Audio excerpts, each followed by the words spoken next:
Hi YouTubers, EGE today is mourning the loss of one of the great actors of his generation, Sir Roger Moore. At 89 years old, died today. Of course, he is most famous for playing James Bond, and for most people my age in their mid-30s to into their mid-50s, Roger Moore was the James Bond that they grew up with. I remember seeing, oh heck, almost all of his movies in the movie theater when they came out, and he was the actor that first got me really interested in the James Bond franchise. Now, there's no doubt in my mind that Sean Connery is the ultimate Bond, and Daniel Craig is a great Bond. In fact, all the actors to play Bond are very good in my opinion. But Roger Moore has the distinction of being in the most Bond films. He is the oldest actor to play Bond. He played Bond for the longest time, and even to this very moment, he remains at least as famous as Sean Connery and Daniel Craig worldwide, and that's in part because Roger Moore did an awful lot for charity. Part of the reasons why he was knighted by the British Empire, of course, is his charity work, not just the stuff that he did on TV and film. A great actor, a great man. Everyone here at EGE mourns the loss of Roger Moore. And now, if you get a chance, I'd say that the two Bond films that I would check out, and I think they're available either on Amazon or Netflix right now, is Moonraker, which is, of course, the film that came out after Star Wars, and immediately after Star Wars, everything had to be in space, and thus Moonraker, which I think in adjusted dollars is still the most expensive Bond film ever made. In part, besides all the space stuff, there's a lot of really good chase scenes in the film, including on the Amazon River in a powerboat, which is just an amazing scene.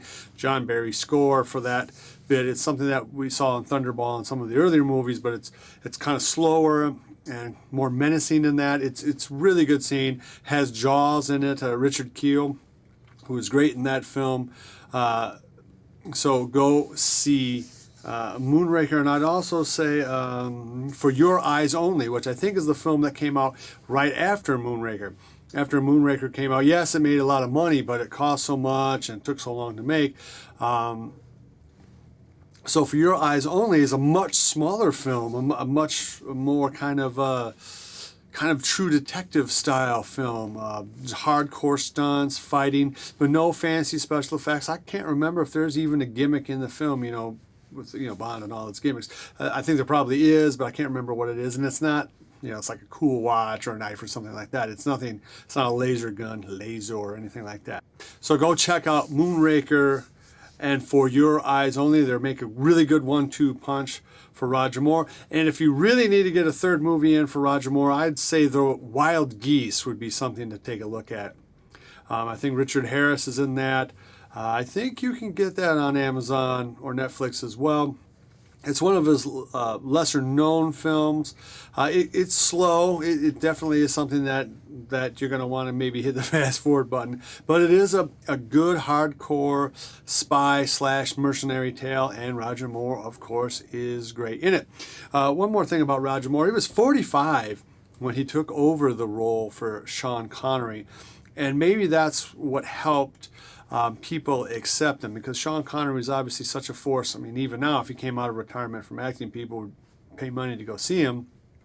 So to step in those shoes, into Sean Connery's shoes, that took guts. I mean, yeah, I know they were paying him and everything, but still, it would have been very easy to hate Roger Moore if he were a lesser actor, or if he wasn't so perfect in the role. But as it turns out, he was a great actor, and he was perfect in that role. So, Roger, we'll hope to see you a long time from now up in heaven, and God bless you, and we send out condolences to his friends and family.